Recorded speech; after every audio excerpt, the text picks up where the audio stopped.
Good morning, everyone. Have we started recording? Very well. Good morning, everybody. We just got news that our chair, Councilmember Elo Rivera, is running a little bit late. There is a lot of business going on with the city today. So in the interest of time, we will get the meeting started, and then we will wait for the chair. And upon his arrival, he'll take over wherever we are at. So today we are starting the Taxicab Advisory Committee meeting for May 13th. This is the second meeting of the year. And before we start the meeting, we would like to acknowledge and announce with a heavy heart, as you can see on the screen, the passing of our beloved regulatory inspector, Tom Lee, who was a legend, I would say, in the industry, the taxicab industry for San Diego. I will start by providing a small respectful remembrance for Tom's passing. So Tom Lee was born on October 6th of 1969. He passed away this last April 21st. He built a life that was rooted in auto mechanics and sincere friendships, leaving a lasting impression on everybody who knew him. He was a certified mechanic by trade, a Star Wars fan, and a Lego master. There was no Lego set that he could not build. Tom had a natural ability to understand how things worked and took pride in fixing what others could not. His skill, patience, and attention to detail made him not only respected in his profession, but also someone others could always rely on. In June of 2002, 24 years ago almost, Tom began his long and meaningful career with MTS Taxicab administration, where he faithfully served for 23 years and 9 months. Throughout his tenure, he was known and respected by the for-hire vehicle industry for his commitment, consistency, and strong work ethic. His contributions helped shape the organization, and his presence will be deeply missed by his colleagues and friends alike. Above all, Tom was a devoted family man. He shared 20 loving years of marriage with his wife, Shannon, building a partnership grounded in love and mutual support. He was a proud father to his son, TJ, and a cherished grandfather to Revan and Desmond, his 2 grandchildren, who brought him immense joy and pride. Tom's legacy lives on through the lives of the people he touched with his kindness, his steady presence, and his unwavering dedication to those who he loved. He will always be remembered not only for what he did, but for who he was, a loving husband, father, grandfather, and a friend to all. With that, I ask we take a small moment of silence in remembrance of Tom Lee.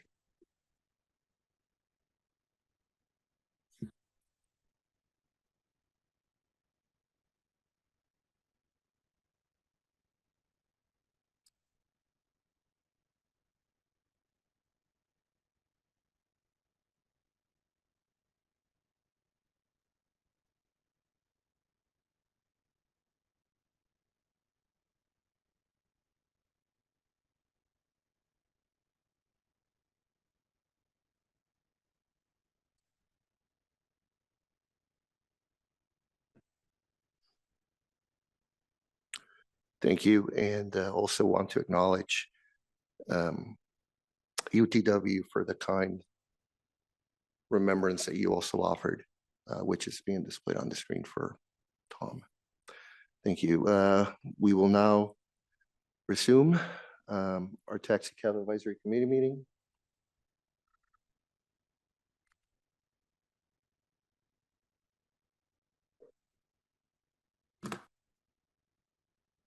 And before we take the roll call, I would like to introduce our newly appointed member, Mr. Jonas Tekesti. As a newly appointed member for the permit holder category of 1 permit, Mr. Tekesti, thank you so much for your commitment of joining the Taxicab Advisory Committee meeting. We are positive that your contribution will be meaningful for the entire industry. Thank you, sir.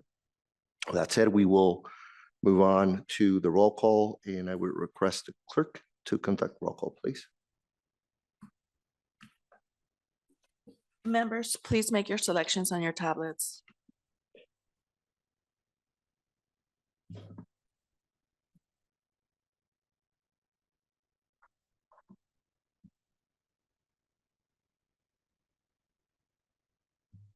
One more member needs to vote.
We have a quorum. We do have quorum. Thank you. Having quorum, we will move on to agenda number 2, the approval of the minutes. And I request the clerk if there is any public comment on the approval of the minutes. There are no public comments. Thank you very much. So for agenda number 3, we go through the approval of minutes.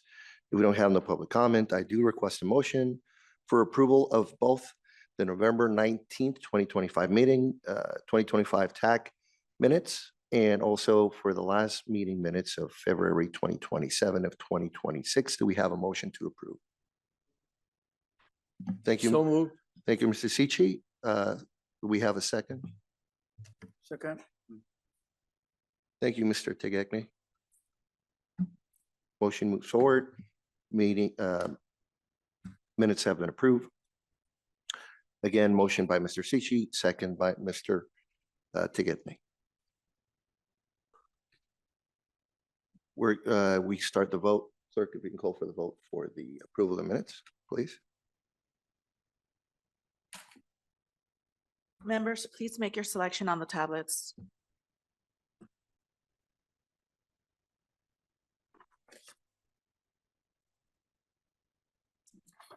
The motion passes. Thank you, clerk. Motion passes unanimously. We will move on to agenda number 4, which is proposed amendments for hire vehicle regulations. This is a summary on the proposed ordinance number 11 amendments, which cover the regulations for the for-hire vehicle industry. For a more detailed description of those revisions, I invite the committee members to go over the actual agenda item that's been made public. It's posted and we have copies. This presentation will provide a summary of all the changes. In essence, we start with changes to ordinance 11, sections 1.K, 1.8Q, and 1.12, and all the other sections that are related to the licensing of drivers. In essence, as you all may know, a driver identification card that's issued by the sheriffs is required to operate all for-hire vehicles, taxis, NEMs, charters. Every vehicle that has an MTS operated permit is required, again, to be driven by a driver that has a sheriff ID card. The county sheriff recently updated their ordinances to include eligibility requirements for all for-hire vehicle drivers categories. Prior to this change, they only contemplated eligibility requirements for taxi cab drivers. And they were also relying on some verbiage that was included in ordinance 11. Therefore, the sheriff no longer relies on MTS Ordinance 11 for its authority on driver ID card eligibility determinations. The proposed revisions for Ordinance 11 are to remove the driver ID card eligibility requirements that are included in Ordinance 11, as the sheriff has updated their own ordinance to adopt their own requirements, not only for taxis, but for all the vehicles that have an MTS permit, NEMs, charters, and LSVs. We also are proposing removing the rates of fare requirements for non-medical charters in jitneys and low-speed vehicles and the associated sections. For hire vehicle administration has historically required NEMs, charter and jitneys and low-speed vehicles to submit proposed passenger and organizational rates during the permit application process. Unlike taxicabs, there is no policy that sets rates for these type of vehicles, only for taxicabs. Therefore, there are no currently maximum rates established for these vehicle categories. Because these fares are not regulated, requiring rate submissions at any time during the application process is considered unnecessary. For hire vehicle administration, therefore recommends removing the rate submission requirement for the permit process and allowing these companies to disclose them upfront to their passengers. And also for hire vehicle administration will keep oversight in case of complaints or consumer protections, if anything related to consumer protections arises. And I will go over the proposed revisions to the annual fee schedule appeal. So per MTS's enabling legislation, the for-hire vehicle administration must be cost recovery. That means all of our expenses must be paid for by the fees that we receive and assess to the permit holders. We adopt our fees through the fee schedule annually. As the committee knows, we take that to the November TAC meeting, do a public hearing. The CEO reviews the feedback received and then publishes and finalizes the fee schedule and emails all the permit holders a copy to notify them. There is a limited appeal right to the fee schedule. It's on a sole issue on whether the fee or charge exceeds the reasonable cost of personnel salaries and administrative overhead related to that task. If a limited appeal on the fee schedule is submitted, the CEO reviews it. And if it is denied, the appellant has the opportunity for the appeal to be heard by an Office of Administrative Hearing Law Judge. And if that decision again is to deny the appeal, it can then be appealed further to the Superior Court. Whenever MTS receives or for-hire vehicle receives an administrative appeal, we hire outside counsel to defend MTS in the action. We pay for all the administrative hearing costs. That's the judge rates, hearing fees, court reporter, and other related costs. And there's significant staff time needed to prepare as a potential witness for the hearing. So although for many years we've never had, in our experience here working with the for-hire vehicle, a appeal on the fee schedule, for the last 2 years, we have had 2 consecutive appeals to defend.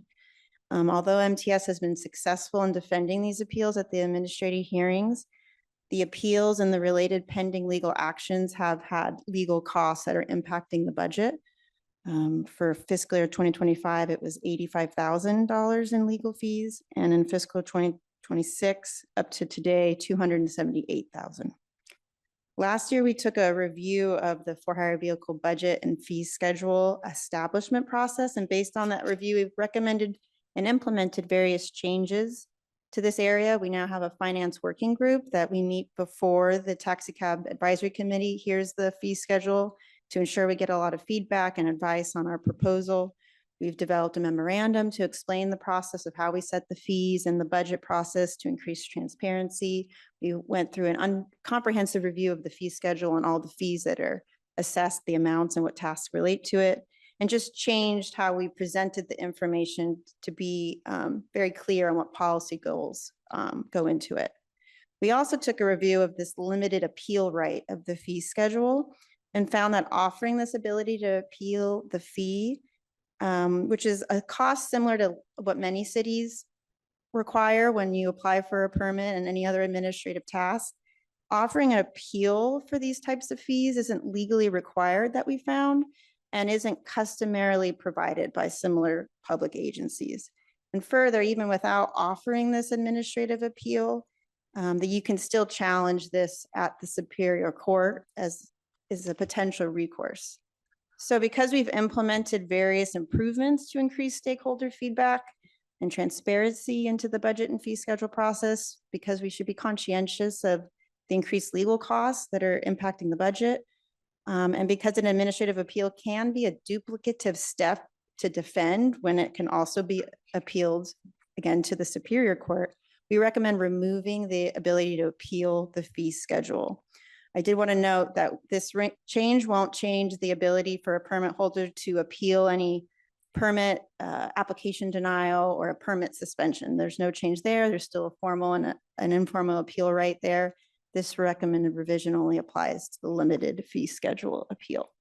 And I'll transfer it back to Lenny.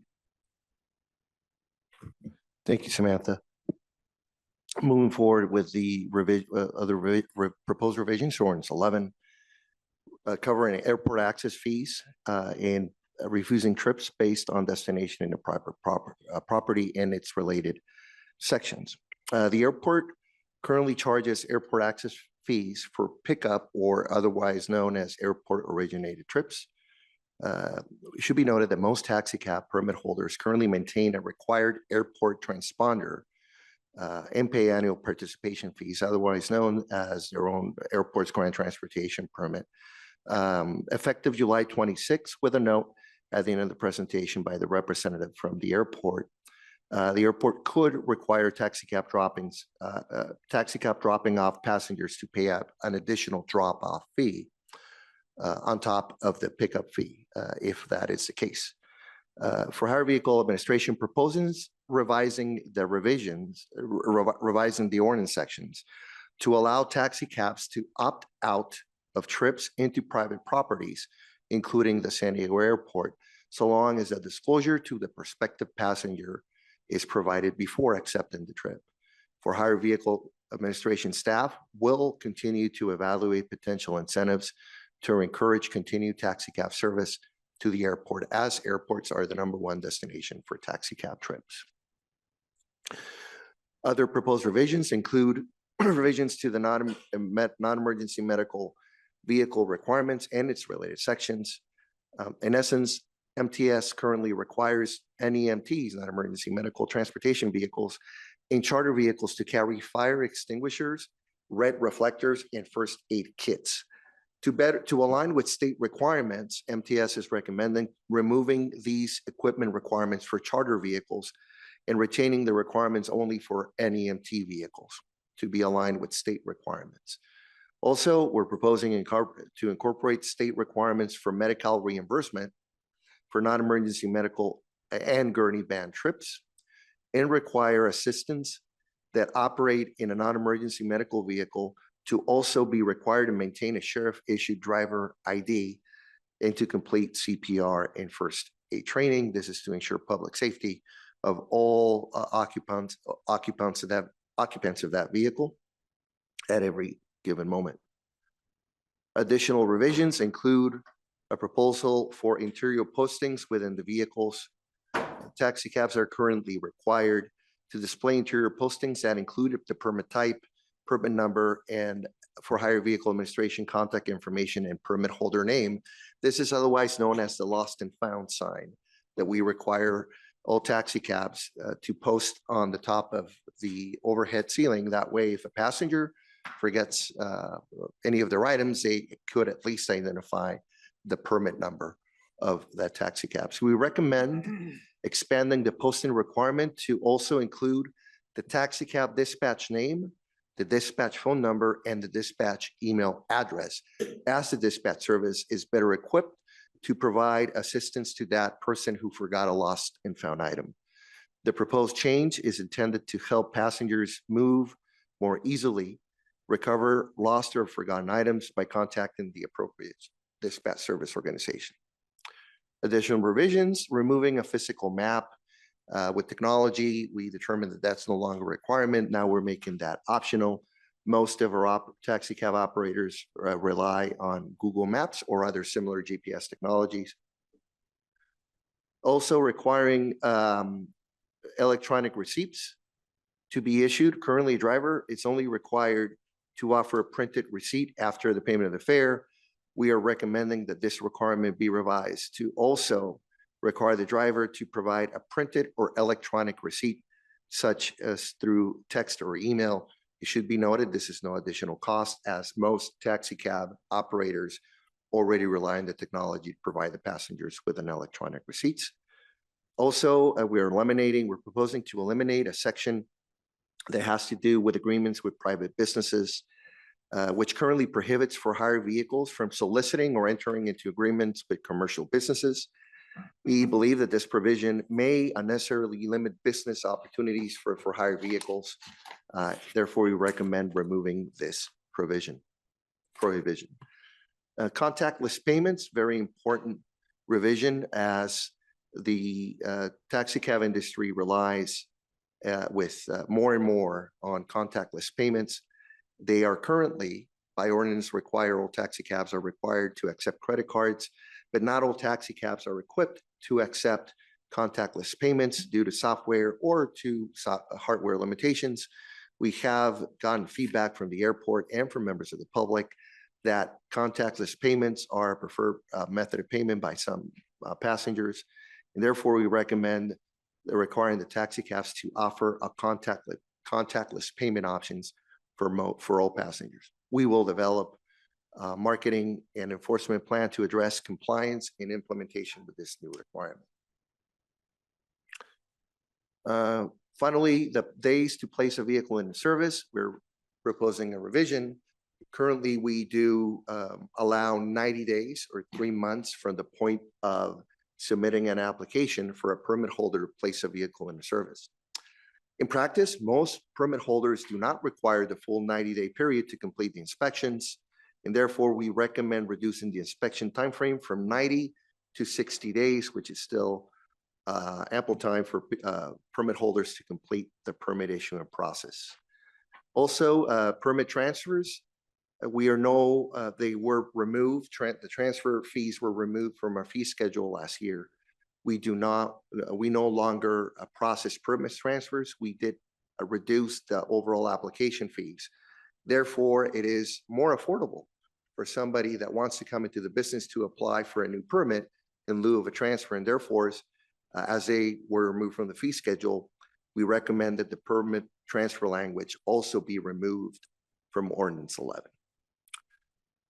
We're also recommending removing a taxi cab stand filing fee, as we eliminated that fee from the fee schedule last year. And we are proposing revising the ordinance to align with the fee schedule.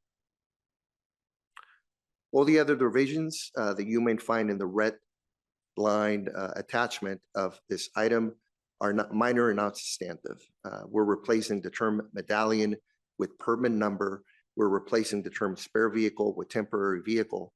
And we're also moving provisions that only apply to one vehicle mode out of the general operating requirement sections. This is an action item for hire vehicle administration staff recommends that the San Diego Metropolitan Transit System Taxicab Advisory Committee forward a recommendation to the Board of Directors to approve the proposed revisions to MTS Ordinance 11 and MTS Board Policy number 34 for hire vehicle service. And with that, I will ask the clerk if there's any public speakers who wish to make a comment on this item. There are no public speakers.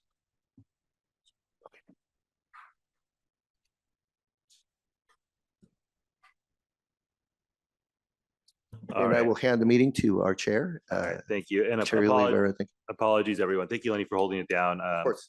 It's budget season at the city, and we were at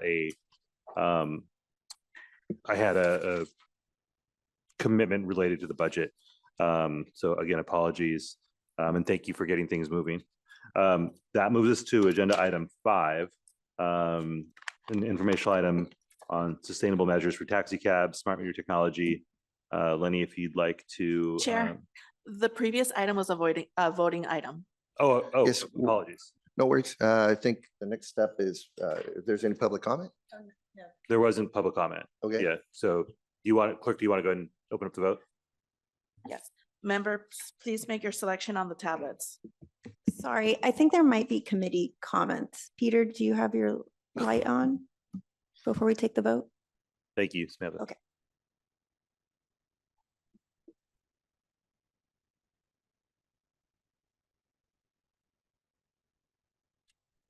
Peter, if you'd like to, do we need to get him back on the, you want to hit it again if you'd like to?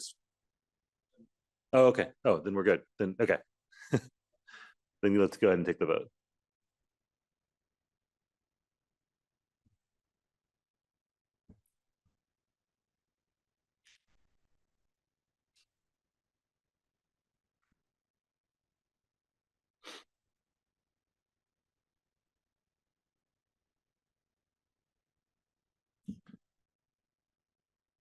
So we need, Still have a few members that need to make a selection.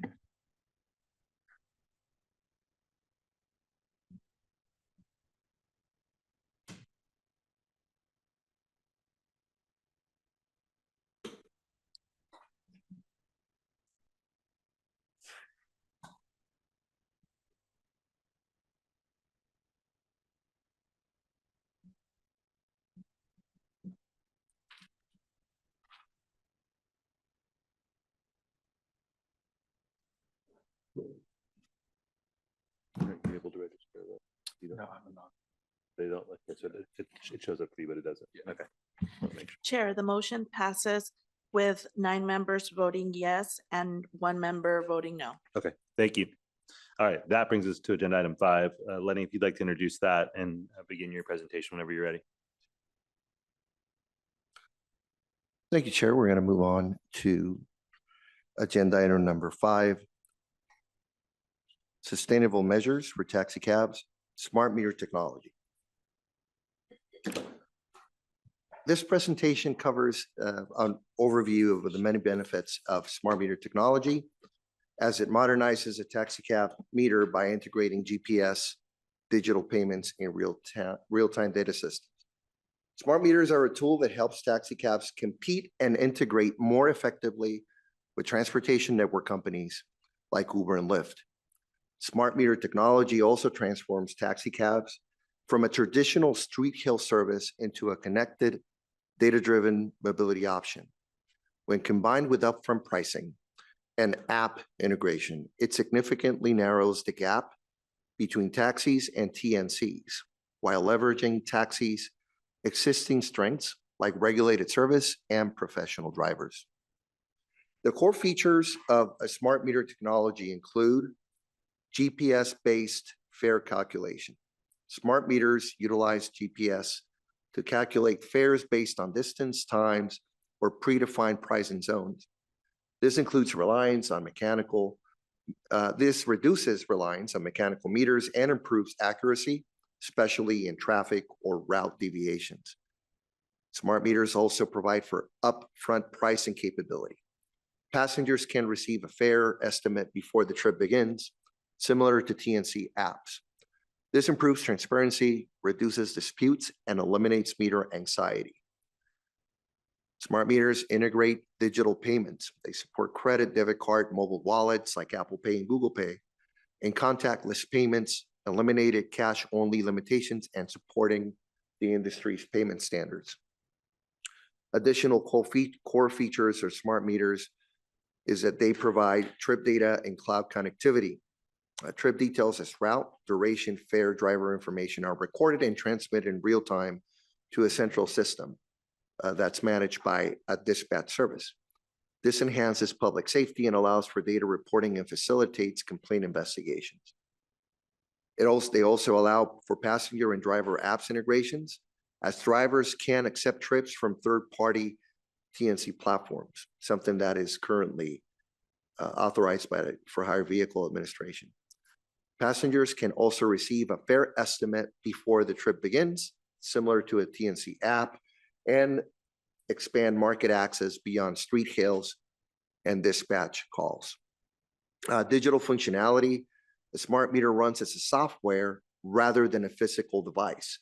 allowing flexible pricing models that can be designed based on flat fares, distance, and zone-based fares, and easy remote fare programming, eliminating the need and cost for physical programming by an authorized service agent for hard meters in this case. And the key benefits for taxicabs utilizing smart meter technology are that there is better competition and enabling integration with TNCs. By offering app-based booking, upfront pricing, and cashless payments, taxis can better match the convenience features of Uber and Lyft. Increased transparency and customer trust, as passengers know the fare in advance, reducing concerns about overcharging. Operating efficiency, dispatch services can adjust strategies to maximize driver earnings through access to real-time data, instant messaging, trip analytics, and also reducing deadhead trips and improving driver productivity. Regulatory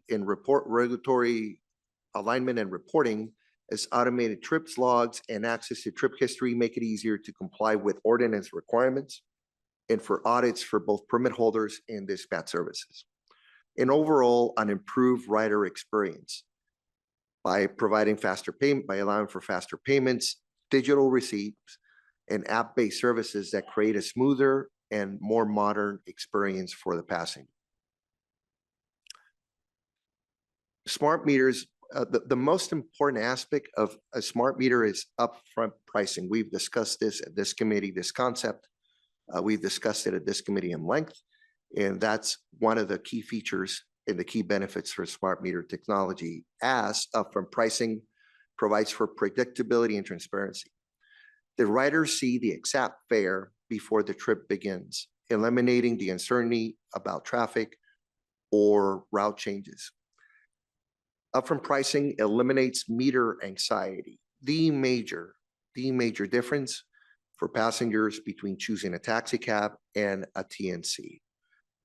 Meter anxiety is a major complaint about traditional taxis and fare determining difference between taxis and TNCs. And it refers to the stress, to the fear and discomfort that passengers experience while watching a taximeter increase in real time during a trip, particularly when stuck in traffic or taking an unexpected route. On this note, our office does get many calls from the riding public as they express their meter anxiety while seeing old taxi cab meters constantly click, and they want to know if that is authorized or if there's a malfunction with the meter. It is a psychological phenomenon that's often called the taxi cab meter effect, where the constant visual reminder of accumulating costs makes passengers feel as though they are losing money every second, rather than simply paying for a service. By providing upfront pricing, it definitely allows for a better customer experience, as passengers can compare prices, including those TNC surge spikes, and decide whether a taxi cab is their best option. Evidence from the San Francisco upfront pricing pilot program showed improved customer confidence in trip planning. And that pilot program is available on the website on the San Francisco Municipal Transit Authority website. Continued key benefits of upfront pricing. According to that pilot program in San Francisco, it showed that it resulted in increased ridership and revenue for the drivers. 25% on average increased revenue in ridership, and also higher trip volumes after implementing the upfront pricing requirement due to a shift in consumer preferences. People who would rather utilize a TNC, such as Uber and Lyft, started coming back to the taxicab choice as they were providing upfront pricing. Upfront pricing and smart meter technology support technology parity between taxicabs and TNCs. Not exactly, but it certainly reduces that gap.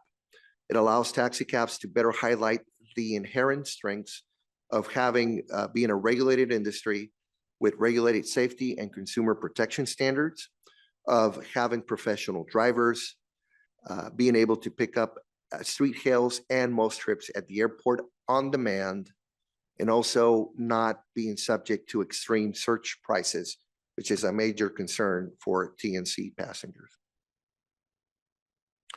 That being said for the presentation, the next steps include for hire vehicle administration to continue to encourage permit holders and dispatch services to adopt smart meter technologies that enable upfront pricing and other industry standard features.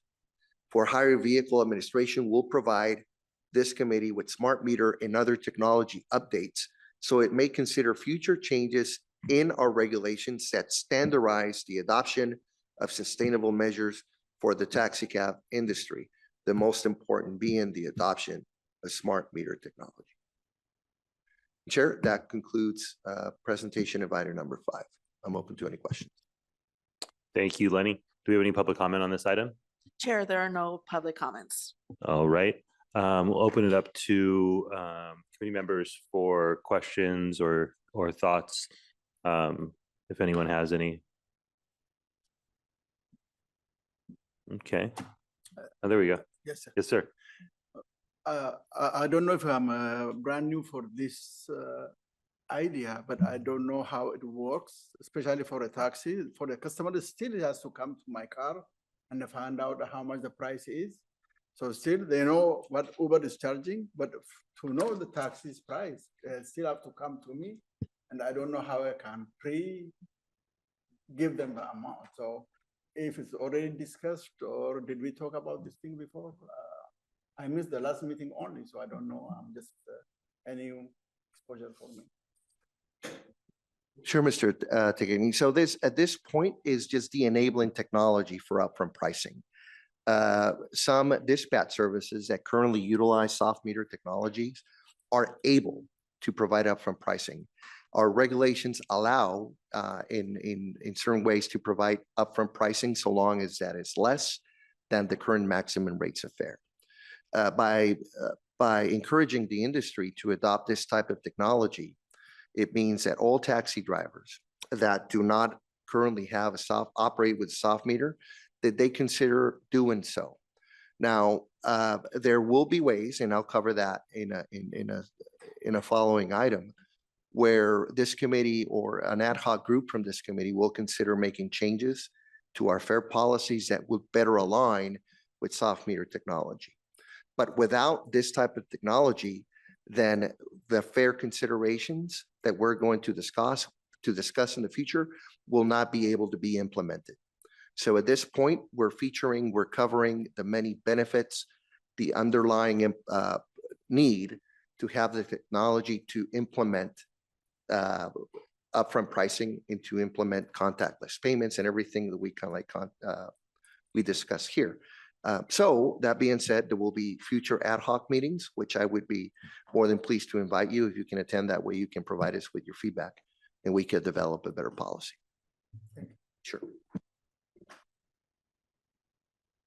Thank you for that response, Lenny. Any additional questions about the presentation? All right. Well, I appreciate the presentation, Lenny. Thank you as always for all the work that goes into this. I know there was a lot of research that went into this, so thank you for that. And this does seem like it's a pretty important thing for the industry to keep in mind and to consider for incorporation as we're trying to make sure that folks can stay competitive in what is an increasingly difficult environment to stay competitive in. All right, that then brings us to item 6. Lenny, if you'd like to introduce that item and go ahead and begin the presentation whenever you're ready. Thank you, Chair. Agenda number 6 for hire vehicle administration operations update. Beginning by reminding the committee and all permit holders that email is a primary method of communication for all purposes for hire vehicle administration. Remind also the committee that all permit holders are responsible to check their spam or their junk folders and adjust any email filters to accept emails coming from for hire vehicle administration or that include as the MTS domain. So we invite our permit holders to constantly check their junk spam folders and to clear those restrictions for any SEMTS emails. Per the ordinance, permit holders must also notify us of any changes in their address, their phone numbers, or email information. It's a simple process. All it takes, it's a simple email. You can also call one of the members of the staff. I'll provide their information here in a minute, and we'll be more than happy to update our database. That way we don't miscommunicate for future business. Also, to remind the permit holders that our staff is currently available by appointment only, and that all calls and emails are returned by the next business day. An update on the acquisition of an online permitting solution that will serve as for hire vehicle administration's main database, and that will allow applicants and permit holders to complete and submit out of other processes to complete and submit applications for new and additional permits. They can also request dispatch service changes, surrenders, and return to service requests. They can submit annual statements and vehicle inspections that are needed for permit renewals, vehicle insurance, registration, and other documents and forms. And most importantly, to pay for those fees online through a debit card payment, through a debit or a credit or a debit card payment, I should say, for all the fees that are contemplated in our fee schedule. This will allow this online permit solution, once it's launched, probably expected launch date by the end of this year. It will allow for hire vehicle administration to electronically complete supplemental inspections, to provide digital payment receipts, and other features that will facilitate business transactions. As I mentioned, the target launch for our online permitted portal will be late 2026. We are hoping that it is operational in order to allow all permit holders to complete the annual renewal process electronically. We will only, once that the portal is active, we will only accept, for hire vehicle administration, will only accept online payments. No other forms or payments will be accepted. Historically, we've only accepted checks, money orders, or certified checks, no cash. We did an exception during COVID for credit cards. Now we're adopting that, but we're going full electronic payment to provide more efficiency and transparency, and to be able to provide those permit holders with an instant electronic receipt. We will continue to provide updates and instructions to permit holders via email. This will be a learning process, so I invite everybody to join us in this curve and develop. We will develop some instructions in order to facilitate the use of this portal for all permit holders. Our staff, as I mentioned, we're available by appointment only. We will return your calls at our earliest convenience, no more than one business day. For any, if there's any particular interest from our staff, I invite everybody to go back to our presentations and take note of our email and phone numbers. That way we can better assist you. We also had an ad hoc meeting. Some of the members of this committee took part on the ad hoc meeting to discuss taxicab rates fare. This ad hoc meeting took place on this room on April 22nd last month. To discuss, the purpose of the meeting was to discuss possible alternatives to the consumer price index maximum rate of fare calculation method, which is the sole calculation method that MTS utilizes every year to determine the maximum rates of fare. The concern from the committee was that due to continuous inflation, the CPI might not be the best method applicable for us to determine, for MTS to determine any maximum rates of fare. As inflation continues to go up, it might result in prices that could price out the taxi cab industry compared to the TNC industry. This ad hoc meeting was by invitation only. The attendees included permit holder, dispatch service, and peer regulatory agency and industry stakeholder representatives. Some of them joined us virtually. Most of the stakeholders that were local met here in person. During the presentation, we provided information on our current rate setting board policy number 34 and current rates of fare. The attendees had an open table discussion on the methods that other cities and peer agencies utilize to set their rates. Some of those peer agencies included the Las Vegas Taxicab Authority, the King County Business Administration and for hire vehicles, as well as Seattle, the city of Seattle, that provided their rate policy methods to the attendees. We then requested feedback on our current maximum rates of fare policy, policy number 34, on possible revisions or the adoption of development of an alternative rate setting method.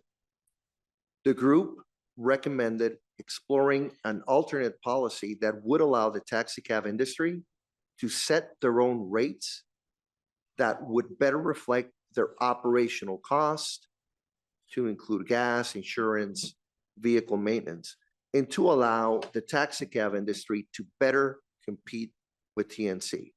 In essence, allow the drivers, the industry, and dispatch services associated with those taxi cabs to better analyze what a competitor rate would be and to determine those rates. In addition to exploring an alternate fare policy, the ad hoc work group also recommended exploring adoption of a uniform rate policy for airport trips in the form of either flat rates or other methods based on trip distance, destination zones, or other factors. And the next steps are that for hire vehicle administration will convene a future ad hoc meetings to explore possible changes to MTS maximum rates of fare policy. Also, to identify how smart meter technology can assist in implementing these fare policies, as I mentioned a minute ago, Mr. Tegegni, and to also request feedback and work with the airport and dispatch services on the best methods to implement possible changes to the fare policies. This slide covers we concluded our annual renewal period, which took place between January and February for over a 2-month period, where we allowed the permit holders to renew their permits by submitting, number one, the payment, their vehicle inspections, and their annual statements, which are the 3 elements that are required for a permit renewal. This chart shows the number of permits billed at the beginning of the year, at the end of the year, I should say, of December 2025, versus the renewed number of permits for those categories. In essence, almost 1,700 permits were billed, 1,681 to be exact, and the number of permits that were renewed were almost 1,500, 1,488 to be exact. That resulted in avoidance of 193 permits, or a little bit over 11% of the overall permits, combined permits with taxicabs and NEMs. The majority of the permits that were not renewed came from the taxicab category, for totaling 94 permits that were not renewed and therefore voided. As of last week, this chart shows the number of permits that are currently active. So as you can see, during the renewal period and last week, there were constant changes on new applications that we received, bringing up the number of total permits to above 1,600.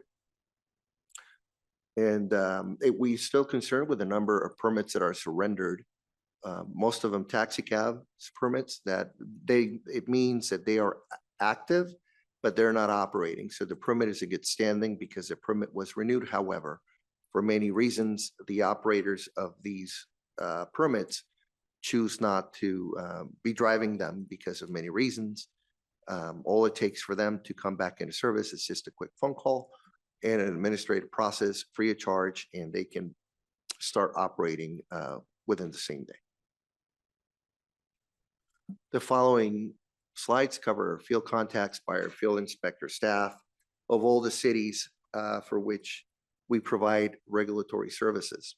The majority of them took place in the city of San Diego, many of them in the San Isidro and Otay areas. As far as the contact vehicle types, also the majority of them were from NEM and charter, 81% of the field contacts. We issued a total of 2 warnings as part as our effort to educate the industry instead of issuing citations, which we also issued. The following is a slide from the customer feedback cases in a comparison from the previous quarter of October and December of last year. And then the numbers that we compiled between January and March 26. They keep steady. As you can see, rude behavior and overcharging are matters of concern. With the overcharge, we again alluding to smart meter technology that might have an effect on reducing the amount of complaints. And Lenny, can I ask a quick question on that? yes, sir. The overcharge, that's a customer's perception of being overcharged, correct? It's not or is it a verified In order, overcharge? yes. So our customer feedback cases, we keep track of them based on either phone calls that we get from a passenger, or we also have a QR code that allows them to submit their complaint, Yeah. which is another term, Right. through our website. Our field inspection staff conducts an investigation. Most of the time, if the complainant requires or is okay with us contacting them, we follow through. And then we determine that it was an overcharge based on many factors. The meter might not have been activated, which is automatically an overcharge because it's a requirement for it to be activated. Or unfortunately, the taxi cab driver provided a flat fare that was obviously higher than what the regulated maximum fare would have been. So those are some examples of what an overcharge could be. If we find that there was a misunderstanding, that we won't count it, we will mark that complaint, if you will, as unfounded. However, if our investigation finds that there was an omission there, then we do count it in our system as sustained, resulting in these numbers. Got it. Thank you. Sure. And we also keep track, very important, on our compliments. That's the only bar in this chart that we can all agree we want to go up. And for the last quarter, it did. And congratulations again to all those drivers that provide good customer service. We follow through with a certificate of appreciation and a call from staff thanking them for their exemplary service. And finally, the last quarter's ground transportation trips out of the airport, which is indicative of the disparity between taxicab and TNC trips. Thank you for Marie Cole at the airport for providing these statistics. As you can see, the trend continues to be that TNC trips vastly surpass taxicab trips for the first quarter at a rate of almost 90%. If we would quantify it by percentage, only 10% of the overall trips are provided by taxicabs versus TNCs. And that concludes the agenda number 6, operations update presentation. Chair, I'm open to any questions. Thank you so much. Any public comment? Chair, there are no public comments. Thank you. I have a question on this one. Yes, sir. We'll go, start with you and then Mr. Zichi. Okay, yeah, here on the sheriff ID not worn or displayed, I know a driver who got a ticket and he got a court paper, so he has to go to the court for $193 ticket, just for not having. As you know, most of our time is outside, not at the airport island. So anybody can forget his ID somewhere in the rider or even in his pocket. So it is very, very hefty amount to pay $193, not to have your name tag just by accident. So as you know, the crew are not coming all the time over there. They come once in a while. It's like a surprise. For some reason, especially they will come when it's busy, when it's the convention. It is totally kind of distraction. They can come slow time when they can encounter with the driver for explain what he has to do, what he has not to do. But most of the time they come in the convention. It looks like a crime scene when there is 2 or 3 MTS officers are hanging around when it's busy. So that is just my comment, but here is day 0, but we have 1 ticket for $193 information. May I respond? Thank you for sharing that feedback, Mr. Tegekny. It is our goal that that driver who received that ticket doesn't forget to abide and comply by the ordinance. We do send, I want to make clear that we do send constant reminders in the form of email blast to every permit holder on file and lease driver on file, reminding them of the basic compliance regulations that distinguish the industry from Uber and Lyft. And the main and most simplest form of regulation that makes that distinction is displaying the ID cards that are issued by the sheriffs. I should also note that that's not only an MTS requirement, it's also a sheriff's requirement. So you have 2 regulatory agencies that require, so to speak, the same requirement.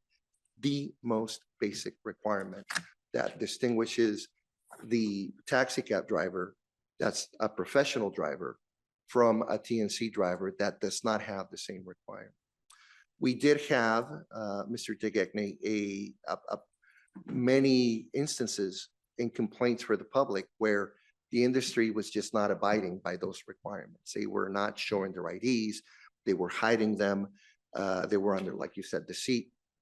It is my personal opinion, and I think anybody can agree, that the most basic aspect of driving a taxi cab is showing the public and your passengers that, number 1, you are a professional driver.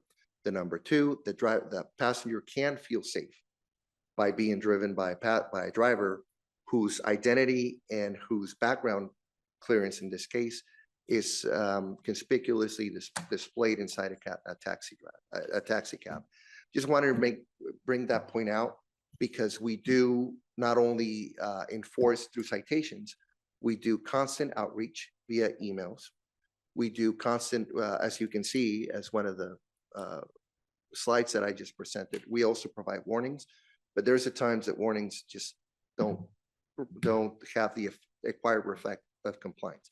So we invite you and members of this committee that operated the airport, everybody, to remind each other that that's the most basic requirement for operating a taxi cab. And finally, there could be smart meter solutions that could allow that ID to digitally be displayed through a point of sale device. We can talk about that in the future, but there are other cities that take advantage of technology solutions that allow for that ID or the equivalent of that sheriff ID to be displayed digitally, therefore not relying on a driver forgetting to display it. So there's many solutions. Bottom line is customer service, passenger satisfaction, and compliance. So that's my response to your concern. I appreciate your feedback, Mr. Tiggett. Thank you, Chair. Thank you. Mr. Zichi? Yes, thanks, Lenny, for the presentation. On the issue of going online by the end of this year, one of our experiences is that there's a number of taxi drivers that really do have problems with digital technology. This is not going to be easy for some people to do all their business digitally. We do a lot of this at our dispatch office. We help people figure out how to operate that way. But I caution you that for some drivers, this is going to be, I don't know where the burden's either going to be on the driver or the dispatch to train people on how to conduct their business on a digital platform. So I'm just letting you know that I'm expecting, at least for the people who are in our dispatch, that people are going to come in the office and require our assistance to access.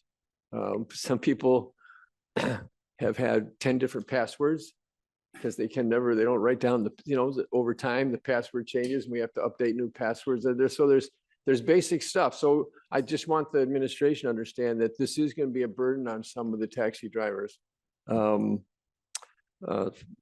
And we'll, as a dispatch, we'll do what we can. Second, in terms of there was an interesting discussion around the rates. And I do want to share with the people that when we adopted the Ride United app, our drivers had a big discussion about what rate we would charge. And we actually did a survey among the drivers. We gave them several choices within the market rates. And our philosophy was this: for the taxi driver, that's their business. And so when you tell someone that you got to charge this rate, that's a pretty big deal for their business. So we decided that really it was for the taxi drivers themselves. And most of them are pretty aware of what's going on, what the market is, what the competition is. And they sort of have to make a choice of where they put themselves in that market. And is a segmented market, but just say the market in general. So we've had this experience over the last several years of having our drivers choose what rate they want to put when they use our app. So we're really strong proponents of adopting more of a taxi driver's voice in determining the rates. And we've spoken on this at several meetings here about this, about the irrationality of using a consumer price index that's going to go nowhere but keep going up. And it's really helped. And for drivers, it's a hard thing to say, well, you can charge any rate you want to. For most drivers, first of all, you can't do that at the airport online, or you'd have price shopping up and down the line, when the whole idea of the line is the person that's first in line gets the next car. So there's a lot of irrationality built in by the CPI, although it seems easy and seems rational. In practice, it really doesn't make sense to keep pricing people further and further out of the market. Finally, just observing about the airport, we've had a lot of feedback that, especially for younger passengers, they don't know how taxis operate. People that have grown up in the Uber and Lyft marketplace have no awareness of what the benefits of a taxi ride might be. So one thing I suggested, maybe not just with the adoption of the smart meter, but we consider better ways of promoting ourselves in those very public space like the airport, and how we do a little customer education at the same time, calling attention to the fact that we exist and our line is over here and all that stuff. So I would I think there's some public education that needs to be done. And you brought it up in terms of the advantages of using digital technology, but even without that, and I know Tony Wessel's brought this up in the past, that we need to have more of a public face. It could be on the buses, it could be on the trolley, whatever. So I just suggested, I think that's a topic for a future meeting, is how do we better promote ourselves in the city, and what is it we can do here to make that happen. Thank you. Thank you, Peter. I don't see any other questions or comments. With that, thank you again, Lenny, for the presentation. That brings us to item 7. If you'd like to talk to us about topics for our next committee meeting, please. Thank you, Chair. I'll move over to item 7 as soon as the clicker. There it is. Agenda item number 7, topics for the next advisory committee meeting. We are now requesting feedback on what topics should be addressed at the next TAC meeting. Currently, staff recommends the following agenda items: sustainable measures for taxicabs, sustainable measures for the taxicab industry. It could be self-meters, or what Mr. Sichi just mentioned, better promotion for the industry in the city. Also, our for-hire vehicle administration operations update. And another thing to note that's not included here, and we apologize for that, we could also consider including considerations to the Taxicab Advisory Committee guidelines, just to revise the membership, to revise the attendance, in order to ensure quorum, number one, that way any action items that are brought to this committee might be implemented, and also to have a better discussion and a better attendance from the group. So we will consider that item also to be discussed at the next meeting. That concludes item, Chair. Thank you. First public comment, and then we'll go to the committee members. Chair, there are no public comments. Not surprised to hear that. All right, Peter? Yes, we had MTS took an action on the Waymo issue. And I think at our next meeting, it'd be nice to hear some feedback if there's what's happening with that, or what are the options to happen with that, and maybe that can come from the chair. Yeah. I think that would be a good update for the industry. Yeah, we can talk about, we can work on that, and Rosa can probably provide a little bit of an update of what we're doing to the city as well.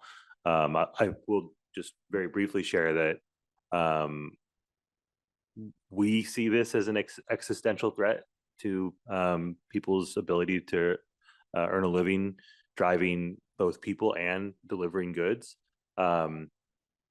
We know how impactful Lyft and Uber were on the industry, and this has the potential of being far, far more impactful. I mean, they're cutting the labor side out of the equation, at least, in the vehicle.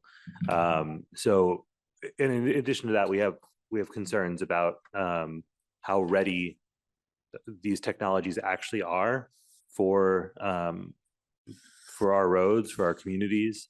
So we've taken some action here.